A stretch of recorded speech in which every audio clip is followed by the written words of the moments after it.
Roll call the City Council meeting for Wednesday, January 15th, 2014, 7:30 p.m. Mr. Witherspoon, Mr. Brennan, Mr. Rancunzo, Mr. Jones, Mr. Kwiatkowski, Mr. Mirsky, Mr. Winarski. All please rise for a moment of silent meditation and the Pledge of Allegiance. Mr. President, we ask that we remember all of those in our community that are less fortunate than we are in any and every way. We ask to remember those who have lost loved ones since the last time we were in these chambers. And finally, we ask our God and Creator to give us the wisdom and the proper information to make the best decisions for the citizens of the city of Erie.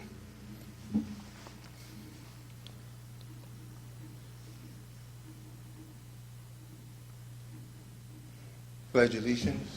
I pledge allegiance to the flag of the United States of America and to the republic for which it stands, one nation, under God, indivisible, with liberty and justice for all.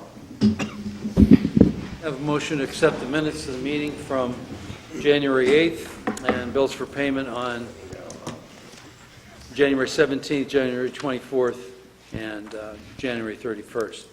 Mr. Brennan, Mrs. Rancunzo, Mr. Jones, Mr. Kwiatkowski, Mr. Mirsky, Mr. Winarski, Mr. Witherspoon. Okay.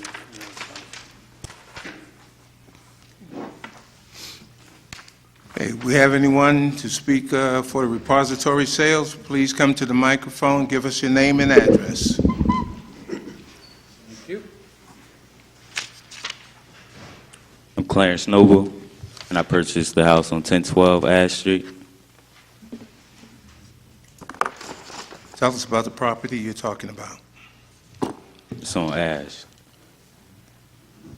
I purchased it, I paid $250. Right now I'm waiting to get the key so I can see inside. I plan on moving in and renovating it.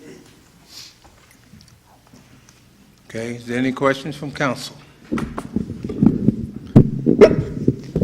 Do you know anything about the condition of the property? Have you looked at it from the outside? Yes, I looked at it from the outside. Okay. And are you familiar with the neighborhood? Do you currently live around there, or? No. No, I'm you don't. familiar with the area. Okay. And you feel you have some experience in doing repairs or that kind of work, or how do you plan to do that? My father and all his brothers, they do different things with houses, like some of them drywall, some of them plumbing, electricity. So they really thrilled to help me. Okay. So that's good. You're going to help him out? Yes, ma'am. He's lucky to have you. That's good. Very good. Great. You know, these properties, the reason we want you to come here is because these are properties that are obviously worth more than $250. And the reason they're down to $250 is because nobody's taken care of anymore. They're considered blighted in our city. And what we don't want is properties blighted in our city. So we are willing to let you have that property for $250. We forgive all those back taxes and all those things that might have been the responsibility of the prior owner that they didn't take care of, and we ask you to take care of those now that we are going to pass this property on to you for $250. So that's what we expect of you, and I think you've got your dad on your side, and I appreciate you doing that and making our city a better place. Thank you. Okay, we will not vote on it tonight. We will vote on it, I believe it's next week, Mr. Clem? No, our next meeting is February 5th. Next meeting? Okay, we'll vote on it at that time. You could be here if you desire. You don't have to be. You will be contacted if you're not here. Mr. President, can I ask a quick question? Did you plan on, did you want to renovate it to live in it, move in it yourself, or were you going to rent it out as a rental property? What was your plan in that? Right now I'm thinking about moving in it myself. Okay, so you get it fixed up and that'll be your property, your home? Yes. Okay, cool. Owner occupied is a good thing. I just wanted to know, I didn't hear you say that, so thank you very much. No problem. Appreciate it. Thank you very much. Thanks. Is there any other repository sales? Is there any other repository sales? Hearing none. We're going to make a slight adjustment on the agenda. Before citizens to be heard, we want to ask Jessica, Councilwoman Jessica, she has a presentation to make. Yes. Thank you, Mr. President. We're always excited on council to have the opportunity to recognize the accomplishments of the young people in our community. You know, we talk a lot and we hear a lot of bad things on the news, and when we have good stories, we need to make sure we share them with our community. And we like to take this time to invite the administration and the Mercyhurst Prep girls tennis team to come forward so we can brag about you a little bit. We have Kelly Maslar, the coach, and we have Miss Mary Ellen Dahlkemper, the president of Mercyhurst. If you could come up here and meet me, we'll give you a little television time.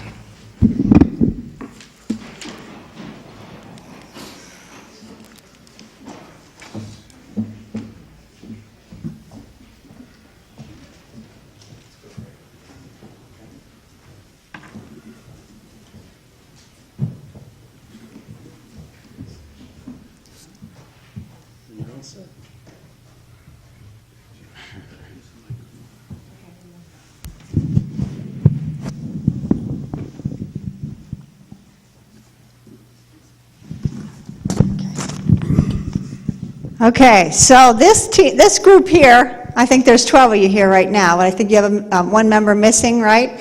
This is the PIAA state champion tennis team 2 years in a row. So I think that deserves a round of applause. Most people don't even get to be state champions 1 year. But 2, that's really an accomplishment. And Coach Kelly has been the coach, I don't know for how many years. I just know that Kelly played tennis when I was there at school. So she's been a loyal MPS Laker for many, many years. And we have also among us, we have the doubles champions, Katie and Brittany. Wait, raise your hands, because I don't know who you are. And you are also the PIAA doubles state champions for Mercyhurst. We'd like to congratulate you for your success. And one of the neat things that we like to do too is talk a little bit about who you are besides tennis players. And I've been really hounding on my friends at Mercyhurst because I'm alumni, so that gives me the right to be a pain in their behinds and ask them a lot of questions. And I've been looking and saying, these gals are all-stars, not just in tennis, but in all the things they do for our community. And we on City Council want to make sure that everybody knows about you, because someday you might be on City Council, or maybe be the mayor, or maybe be the president, who knows. But we will be able to say we knew you when. I have a couple special acknowledgments to mention about you guys. I know that several of you are members of the National Honor Society. I'm going to raise your hands. Some who hold offices in the Honor Society. We also have a class president amongst us, who has been class president. I know we have several volunteers who go out and volunteer on mission trips and do things charitable in the community. We also have a figure skater amongst us. That's pretty cool. We have an actor and a singer who I know quite well, my stepsister, Al. Got to acknowledge a little family connection. We also have folks that teach tennis on the side. We have folks that help out at summer camp. And we just have some great all-around hard workers. Ski club, class officers, music and theater, and clubs and organizations. So we are very proud of you, not only in your accomplishments in tennis, but in everything you do. We look forward to your continued success.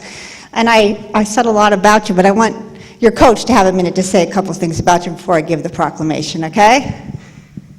How much time have you got? Yeah, that's okay. First of all, we'd like to thank the council for having us here tonight. Quite an honor to represent Mercyhurst Prep in the city at Hershey and to be the state champions 2 years in a row. A lot of people don't realize how much these girls train. They play year-round. Some of them are at Penbriar 5 days a week, getting yelled at by me and working out and hitting the gym, but they care a lot about winning, they care a lot about each other, and they train hard, and they couldn't make this coach more proud. So congratulations again. The honors keep coming, and I look forward to next season. Great job. I think you have 3 seniors graduating from this group, is that right? Okay, so you still have a strong team. Yes. That's very good, very exciting. I'm going to take a minute to pass out a proclamation to each of you, and let me just give you a brief overview of what this proclamation says. And this is from all of council. This is something you can hang on your walls or keep in your portfolios. And it says, whereas the City Council of the City of Erie wishes to pay special tribute to the Mercyhurst girls tennis team upon winning your second PIAA State Tennis Championships. And whereas you've also won 14 straight District 10 team championships and completed your 2013 season with a record of 22-0. And whereas we, the City Council of the City of Erie, congratulate you for your conscientious dedication in working to obtain these goals. And we want to extend our special recognition to Katie and Brittany for their doubles title and their 2013 Class AA Doubles Championship, and also to Coach Kelly for all her hard work and time and effort that she puts in, and I know she does it for the love of the sport and for the love of all you gals, and we greatly appreciate her time and effort in making you and helping to form you and help you to achieve your goals. So we thank you very much, and we extend our best wishes to you to continued success. Whether it's tennis or where you go in life, we just wish you the best, and we know that we as City Council will be proud that you represent us here in the City of Erie.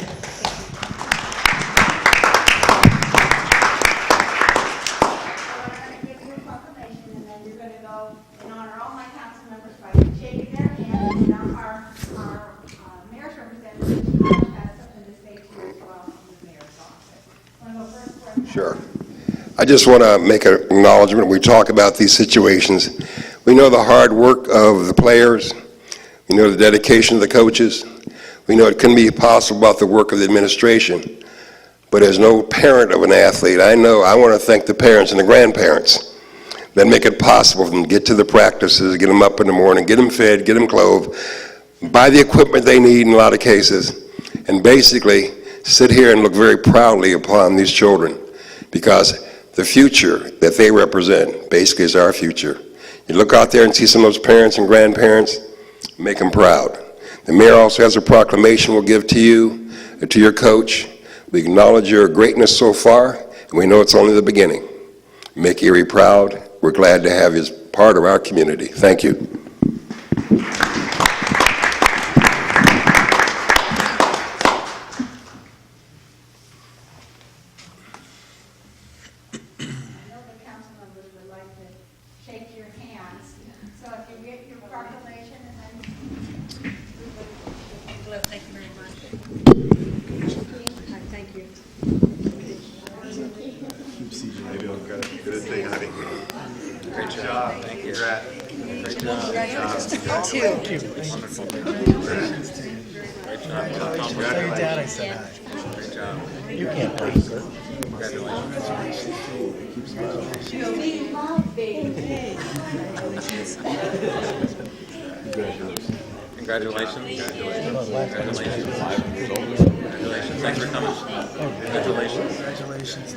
Great job. Very nice. Congratulations. Couldn't get it down?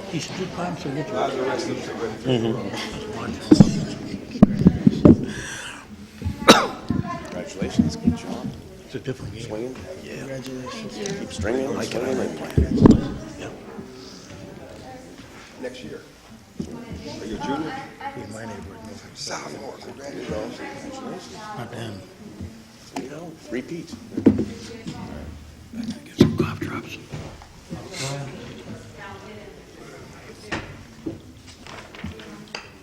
I would just like to say that every one of these young women does minimally 20 hours of service every year. By the time they graduate, they have 100 hours, and in most cases, more than that. So it's community service, both here in Erie and outside of Erie. Thank you. Thank you for sharing these gals with us, Mayor. Very good. Kevin wants to know if it's West Virginia water.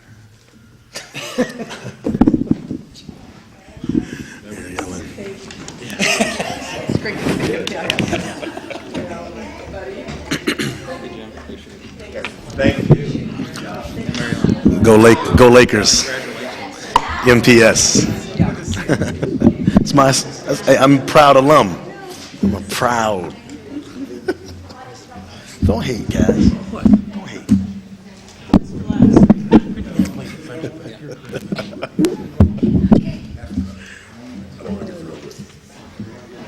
Right here, your water is potent. Like that West Virginia water. Okay, we're at the time with our citizens to be heard. Mr. Randy Barnes is on the agenda first.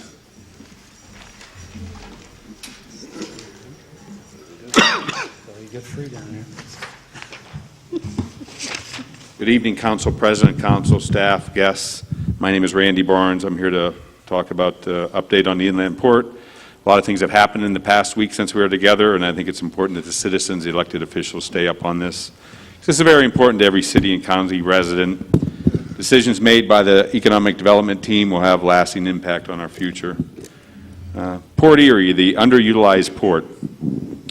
The $2.6 million grant to expand the rail is for a highly anticipated, unnamed wood pellet maker that is starting business in the Erie area. Please ignore the fact that not one of the 9 wood pellet makers in Pennsylvania export wood pellets.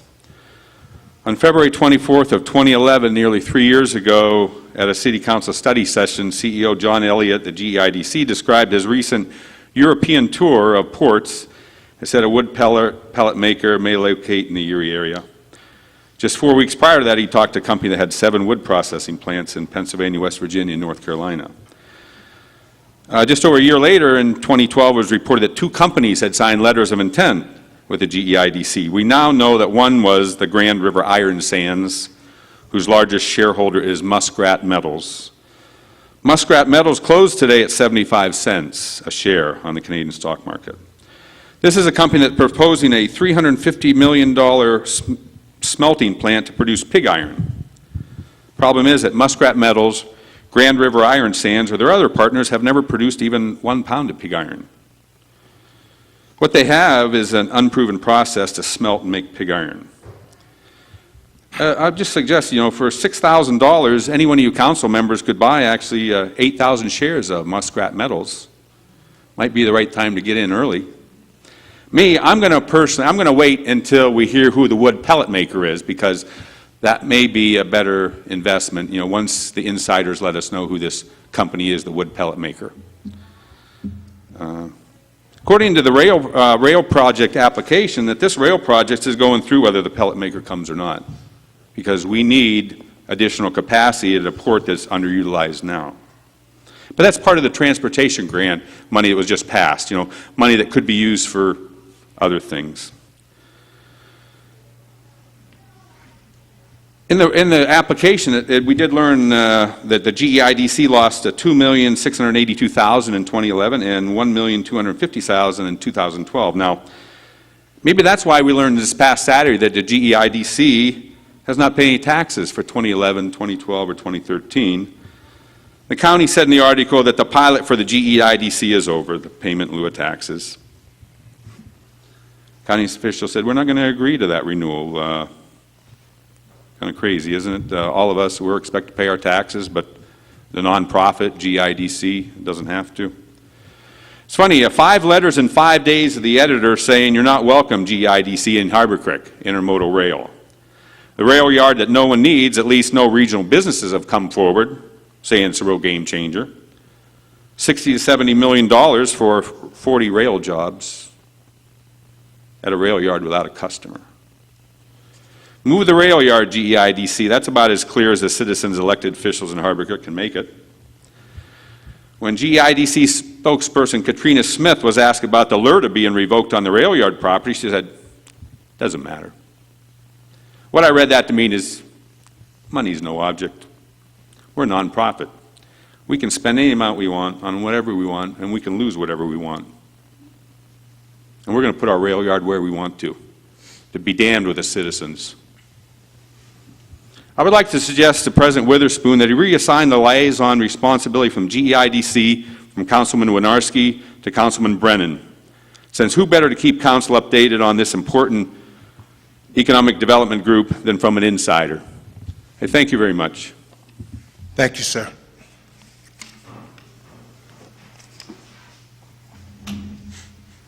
Citizen be heard.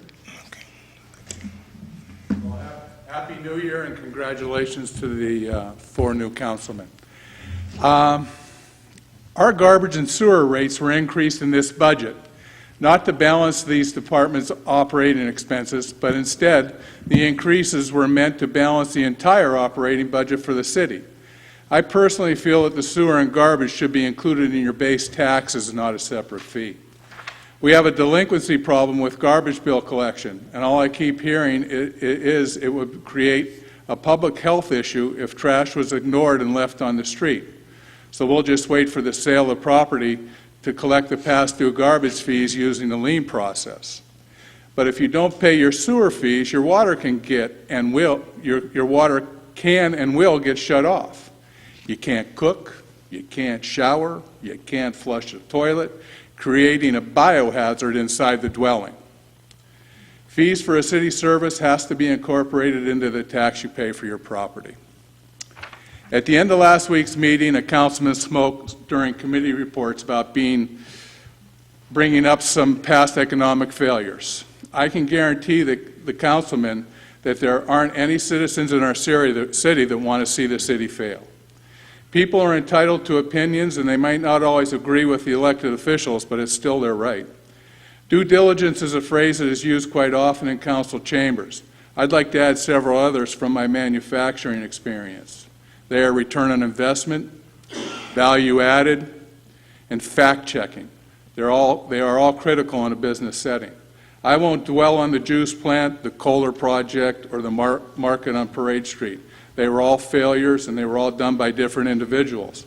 But I'm worried that enough attention isn't being paid to an economic development group that is trying to handle several large projects in our area. I'd like to go back to 2005. The Redevelopment Authority thought that redeveloping the Mercantile Building would spur development downtown. It hasn't accomplished its goal and actually interfered with the Lovell Place reaching its full potential and the Griswold Plaza losing a valuable tenant, the post office, to artificially prop up the Mercantile Building. 2 private ventures being interfered with by a publicly funded group. The Midtown project, also a creation of the Redevelopment Authority, was going to create 140 housing units. Up to this point, they have built 7 and sold 1. I rode by there the other day, and it is a shame to see that where the Visiting Nurses Association sat for 38 years, it's now being used to dump snow. Moving on to the school district, the same individual that headed up the Redevelopment Authority has moved on. His organization helped our school district, which was facing a $10 million deficit 2 years ago, by buying and leasing back 4 valuable properties to the school district. I always thought that was pretty interesting. The same organization helped Lord Corporation move their manufacturing from 12th and Green Garden to the empty Bush facility in Summit Township, creating our newest brownfield site on 12th and Green Garden. Also, the corporate headquarters for Lord Corporation moved from West Grand View Boulevard to the vacant Bush Industry site. This had a better outcome. Even though the building came off the tax rolls, Lee Combs took over the property and created a dental school. And to me, that was a good trade-off. The same organization is in the process of helping 2 communities establish some business opportunities by running water and creating a sewage plant for the empty Troyer Farms facility for around $7 million. And they are also trying to run a water line from the lake to the Albion Business Park for $22 million. So that a yet-to-be-named business that needs massive amounts of water could locate there. To me, that certainly seems that should fall under the careful eye of our water department in Erie. Lastly, the same organization has focused their attention towards several properties on our bayfront. A $6 million rail extension with handling capabilities for wood pallets from a yet-to-be-determined pellet manufacturer in the works, and a 70-acre parcel is being eyed as a staging area for a logistics hub to bring his inland port project together. It's your duty to fact-check every project. Taxpayer money has to have an accountable money trail. Thank you. Thank you, sir.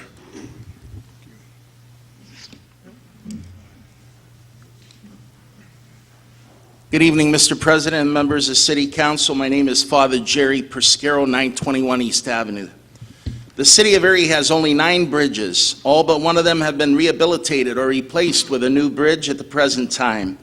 It is very important that the existing infrastructure of the McBride Viaduct Bridge be preserved as a transportation corridor, as it has been for 72 years with 2 bridge structures, the 1938 McBride Viaduct and the 1972 McBride Viaduct.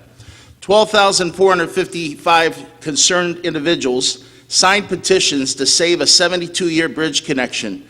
4,562 motorists and vehicles a day were using the McBride Viaduct. Thousands of lower and central east side homeowners and residents' lives have been negatively impacted by the closure of the McBride Viaduct. That's not to mention the dozens of businesses, clubs, schools, athletic facilities, nonprofit agencies, and churches that have also felt the negative impacts and effects. Recently, a new transportation bill was passed by Governor Corbett, the State House of Representatives, and the State Senate that will make some $2 billion additional dollars available for rebuilding Pennsylvania's existing roads and bridges infrastructure. It's a game changer when it comes to infrastructure. It's vital to the future of our community and its economic development that the existing McBride Viaduct Bridge be preserved as a transportation roadway, bridge, and pedestrian walkway. The transportation study, originally done before the East Side Bayfront Connector Highway was built, specifically identified there was a lack of north and south transportation connections in the City of Erie between the Central East Side and the Lower East Side. It would make no sense at all to give up one or lose one of those connections. We have one bridge left in the City of Erie to rehabilitate or rebuild. I've had the opportunity to thoroughly analyze the recommended alternative by L.R. Kimball Engineering and to do the same with the Federal Transportation Study. As I mentioned some time ago, there are numerous substantial and critical errors contained in that study and also involved with the methodology of the study, distance measurements, cost comparisons, environmental justice issues that cannot be ignored.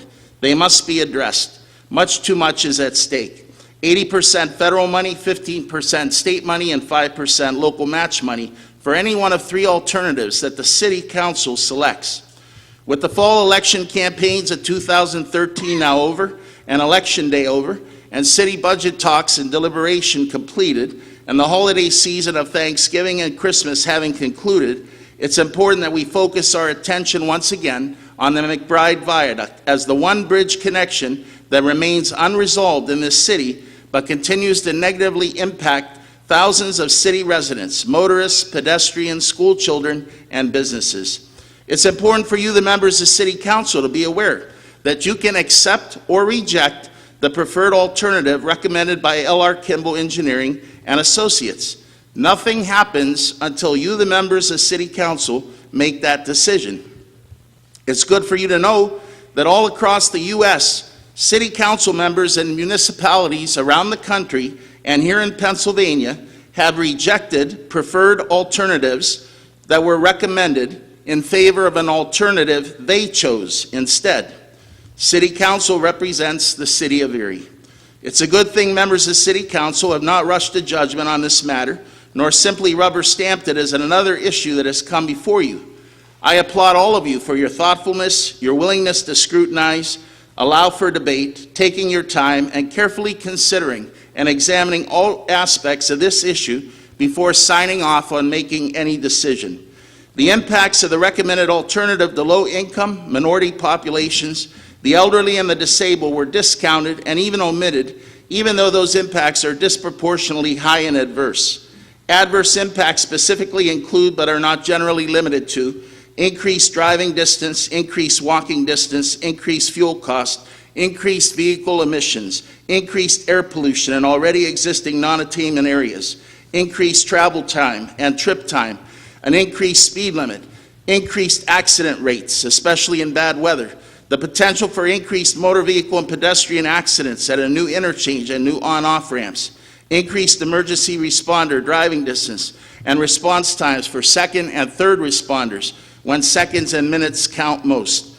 There is obviously discrimination involved when minority populations, lower income populations, elderly and disabled populations living in the inner city are told they cannot have a new bridge or a rehabilitated bridge, but those living in wealthier, middle-income, upper-class suburban areas on Millfair Road are told they can have a $12.5 million brand-new bridge where one never existed before.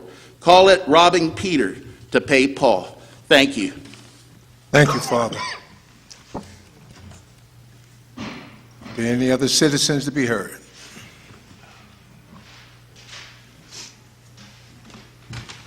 Good evening, Council. Good evening. My name's Ken Kierzak. I know a couple of yous up there. And I want to talk about the garbage. Bagnoni was right when he said you didn't have to pay your garbage bill. And now here's $2 million worth of people believed them. We pay $48 a quarter. That's $196 yearly. So if we drop that fee and put it back into the property tax where it should have been anyways, now you're almost sure to get the garbage money. As long as we can get Teresa, the city controller, to get down to the tax office to get that slice of pie and divvy it out, it's not that tough. Then one or two of you guys will have to get together and figure out who owes what in this $2 million club. And when you add that into their taxes, my taxes would go up $200 a year, roughly, to pay for the garbage. Now, they owe $200 or $800, $1,200, whatever they owe. It's in their taxes. When they're done paying it, their taxes will be up $200 just like mine. So then after we get all this money, and we're not charging them no interest, which we probably could. I don't know if you could. Now you just have to figure out what we're going to do with this extra $2 million that we seem to be getting by without it. So that tells me that you really don't need that much money, so we could drop the taxes $100. So now we're only paying $25 a quarter, and we'll probably get by on that. You can still pay the garbage man, you can still paint the trucks, do whatever you got to do. When people see that, maybe it'll catch on, maybe the water and sewer will figure out, we'll drop that, cut that in half. Maybe people will want to move back into the city. And I'm done with that. Now I'd like to take care of one other thing, Kaz. Remember that Ellie I was always calling you on Monday afternoon? Between Cochrane and Chestnut? You never fixed it. Going north and south on Cochrane and Chestnut. You need a pen? Okay. You think we could take care of that, Ellie?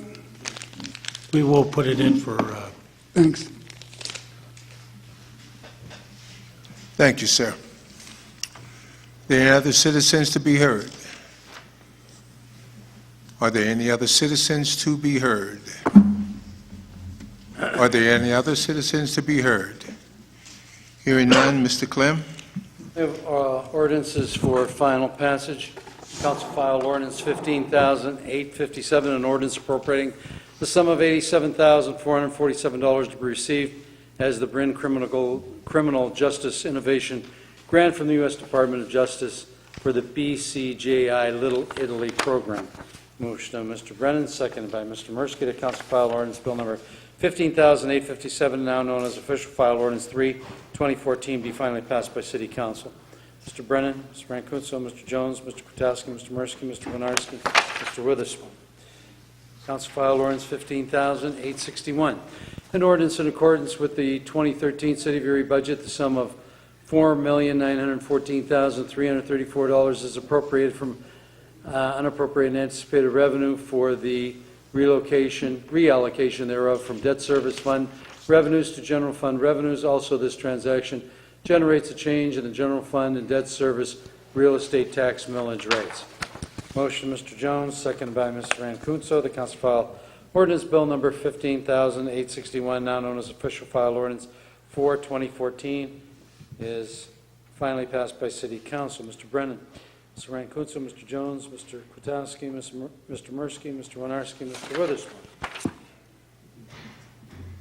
Ordinance for first reading, Council File Ordinance 15,864, an ordinance approving the editing and inclusion of certain ordinances as parts of the various component codes of the codified ordinances of the City of Erie.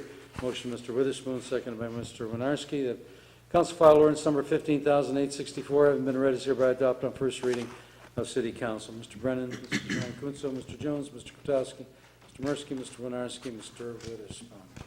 Okay. Next, we have old business. We have a resolution by Mr. Brennan, seconded by Mr. Mursky. Mr. President? Mr. Jones. Didn't mean to interrupt you, Mr. Clem, but I'd like to move the balance of the agenda. Mr. Jones, I'd like to move the balance. Been second. Mr. Clem? Voting on the balance of the agenda. No exceptions? Separations or anything? Separations?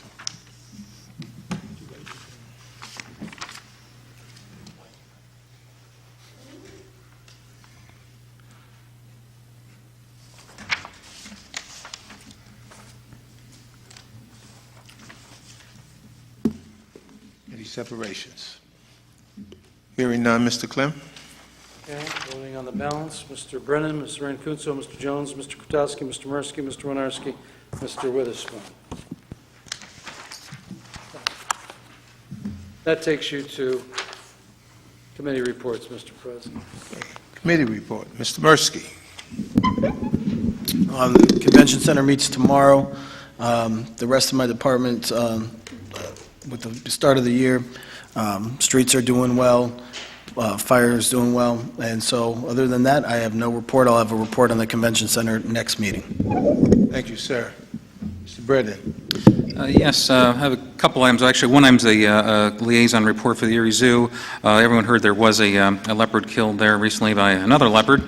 Does not know what provoked the attack, but this incident never happened before, so hopefully we could take any measures to prevent that. Also, I did want to report they're doing a renovation at the zoo. It's a lion and bear exhibit renovation. The design's complete, construction documents are complete, and the drawings are being bid right now. So there'll be a very nice renovation that's needed in an area of the zoo that has lacked any changes recently. I did attend a meeting held by the Mothers Against Teen Violence at the Booker T. Washington Center on the 9th. I joined Sonia Arrington and a large group of concerned citizens to share some ideas, our ideas, and to how to combat violence in the city. I do want to thank Sonia for setting up this meeting and for her dedication to the city to try to make things better. At the meeting, everyone got a chance to give two ideas and contribute some ideas of what they think could happen to make it a safer city. And some of the top ideas will be focused upon at the next meeting, which is going to be scheduled soon. I also want to report that I'm working with the Erie Historical Society and Preservation Erie, and also with assistance from the City of Erie staff to amend an existing ordinance. It's the Historical Resources Ordinance. We're looking at other cities and their ordinances, and in a nutshell, the goal is to make the existing ordinance more complete and more user-friendly, so that supports historic preservation efforts throughout the city. The next step is to work with certain historic neighborhoods in the city to see if they would like to actually have an area declared and designated on the zoning map so that we can have a historic overlay district in their area. And of course, that's going to take a lot of public engagement, a lot of discussions with with groups to see if that needs to happen. But hopefully, we'll get there and be able to go forward with this ordinance to help improve our historic preservation efforts in the city. Thank you. Thank you very much, Mr. Brennan. Mr. Winarski. Thank you, Mr. President. Good evening, everyone. Just a few quick notes. Once again, congratulations to the Merciers tennis team. Thank Ms. Kunko for bringing them in this evening. It's always nice to see Erie youth come to our council meetings and be recognized. Erie likes its sports programs, and Erie definitely likes its winners, and we congratulate Mercyhurst on that. Did talk to Doug Mitchell today regarding our potholes. They're starting to pop up a little numerously around town with the weather between the thaw and the freezing and the thaw, but there is a pothole hotline that has been announced, but 870-1340, 870-1340, and he told me within 24 hours, because there is actually 4 first-shift crews, 2 second-shift crews, and actually 1 on third shift that are out there doing potholes, mainly on State Street, where the lighting's better and the traffic is down during the day. But I would be more reckoned to go with between 24 and 48 hours if there's a bad one you may come across that you'd like to report. We appreciate it, as well as they're out there already, and I'm glad they're filling potholes right now instead of plowing snow, because we got a little break from that weather. But other than that, have a great week. Anything at all comes up, please feel free to call me at my home phone. It's in the book. And good night. Thank you, sir. Mr. Jones. Thank you, Mr. President. I will be attending the Water Authority meeting tomorrow afternoon, so I'll be able to report back on that authority and all the success that are happening there. Also, liaison assignment is to the Erie Regional Airport Authority, and so I've been reaching out to some of the staff there and just trying to get caught up on a few things, and so we would like to, of the next meeting, I'll have some more specific information in relation to that particular assignment. Also, with Economic Development Office and Brenda Sandberg, her department, kind of going full circle and back liaison with that department again, and I'm excited about that. There's a lot of opportunity for that department to make some significant impact in our community, and I look forward to being a part of that process over the next year. Also, I'd like to take a moment to thank Mrs. Angela Yule McNair, who served on the zoning hearing board via an appointment that I had made. She was willing to serve in that capacity, and then took the level of service to a different level, or higher level, if you would, and campaigned and won a seat on the Erie City School Board. And so with that election, she had to step down from that particular appointment, and want to take a moment to thank Ms. Selena King, who is willing to offer her services and her volunteerism to the community by taking that appointment and serving in that capacity. And so I want to take a moment to thank those individuals and all other individuals who serve via appointments from the mayor's office, council, any other elected body, to volunteer. It's volunteer work, but it's very significant and impactful work, and potentially transformational work, depending on what boards and authorities you're serving on. So to all those who do that in our community, we say thank you very much. I want to take a quick moment in relation to something that's not personal. Well, it is a little bit personal, but I think it is definitely an opportunity for us to recognize some great things and great people that are in our Erie community.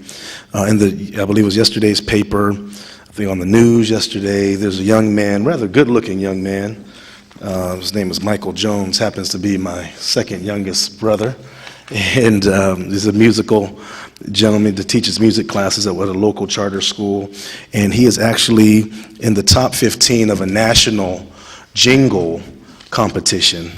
It's almost a little funny saying the word jingle, but he is actually number 12 or 13 in this process out of a couple of hundred that were selected by Safe Auto insurance company there. I guess they're coming up with a new jingle, they're looking for that, and he is in the running. So he's the only person in the city of Erie, only person I believe in this area at all that is in this competition. And so we would love, and I would appreciate, he would appreciate, and I think the city would benefit from the exposure if we get online at www.dothejingle.com, and you can vote for him. If you can't find his name, just look for the guy who looks a little bit like me with a heavier beard and a longer goatee. And that would be him. And he's representing, again, the city in a national competition. So please, if you're interested in that, and it would be a great opportunity for us to have the city get some recognition and something like that, and something positive and something constructive. And the whole impetus is he's working with children in music. He's a music teacher at a charter school, and so this was something the kids wanted to do, and so they've kind of taken it to another level, and it actually has caught a little momentum. And so it'd be great to, again, represent the city that way. Finally, I want to read a quote very quickly, and it speaks to a lot of the issues that we're having in our community and the responsibility as us as adults to create a space and to train our children up, as an ancient book said, in the way that they should go, in the proper way.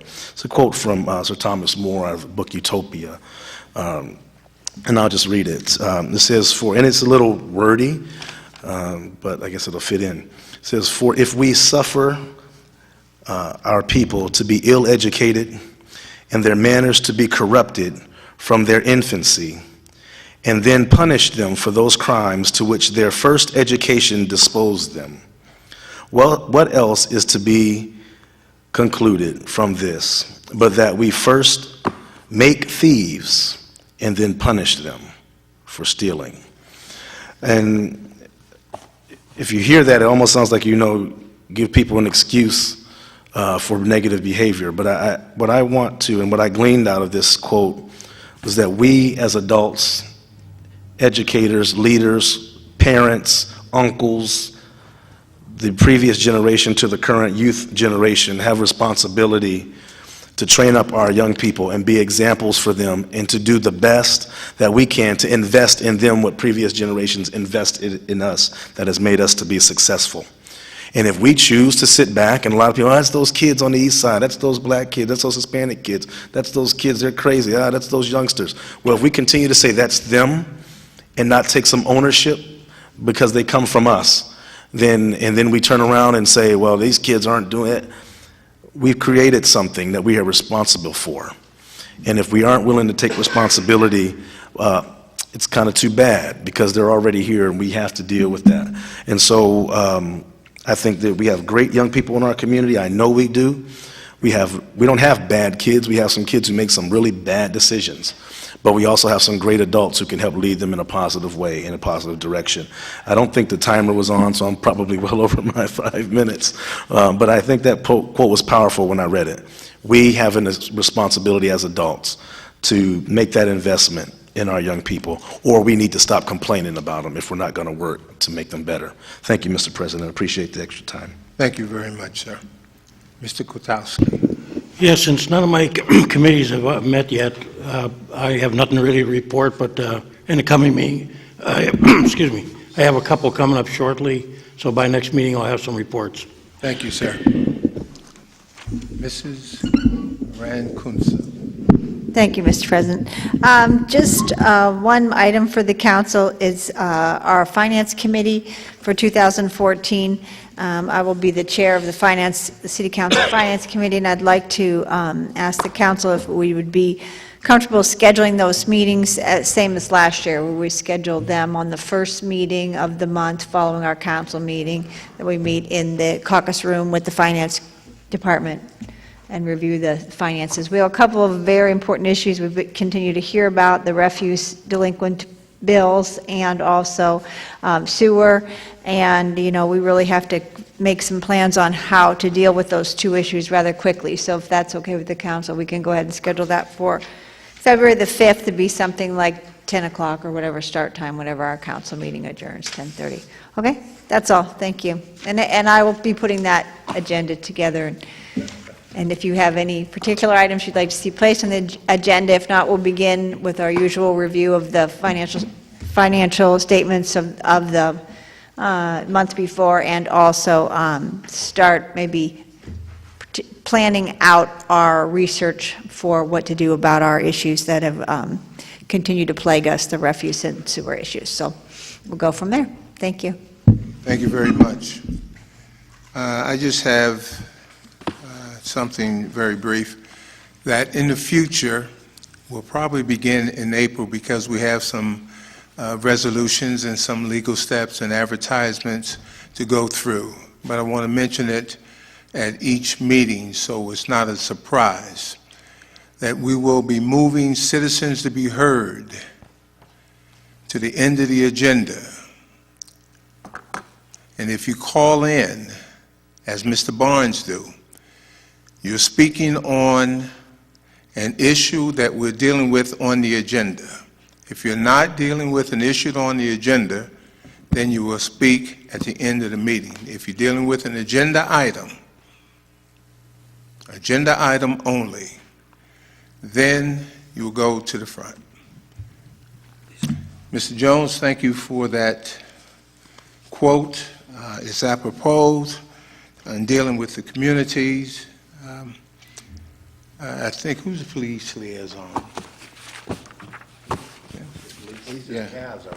Yes, okay.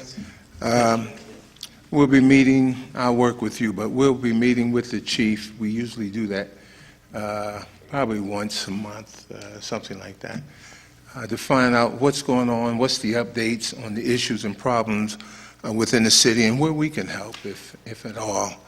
I am pro-police, and make no mistake about it. Those are the folks I call when there's a problem. Matter of fact, there's folks that's creating some of the crimes first when they call 911. I'm just tired of it. I'm just tired of it. So I support our police department. They do an outstanding job. Their job is very dangerous anytime there's gunfire. Thank you. Controller. Well, I have nothing to report this week yet. I'm just still working on getting things settled in my new office, and hopefully maybe next meeting I'll have something to report. Okay. Very good. Just one question is, did Kaz take that carpet out when he left, or did he leave it? We took that chair, too. That Persian rug? The chair went, the carpeting stayed. Persian rug is gone? The throne. Oh, man. Okay. Mr. Rush. Sir, Chairman, just to remind you that Monday we're closed for Martin Luther King Day. In a lot of cases, I want to remind people that it should be a day on, not just a day off. Yes. And people like Kaz and you and I can remember the reason for the holiday. Our job is to educate the younger ones about why this holiday is important, what it means, what Martin Luther King meant to this country, and to make this a day of education, outreach, and brotherhood. I'd like to see you all at the march, 10 o'clock, Perry Square. That's all. What's the distance for The distance for old folks is to the park and back to your car. For the younger folks, it's to the Martin Luther King Center. All right? You make your own decision where you fit. I know. Yes, I think we all going to try to show up if our schedules allow. There are so many things going on this coming weekend, and I know folks know that we can't attend them all. Absolutely. Uh, But we'll do the best we can. Mr. President, that event's 10 this year. Isn't it usually at noon time? They're moving it up.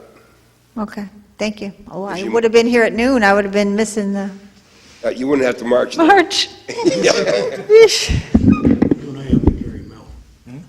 Okay. Anything else good for the order? If not, Mr. Clem? City Council now adjourned at 8:25 p.m. Mr. Witherspoon, Mr. Brennan, Mr. Rancunzo, Mr. Jones, Mr. Kwiatkowski, Mr. Mercer, Mr. Myers. See you on the 5th.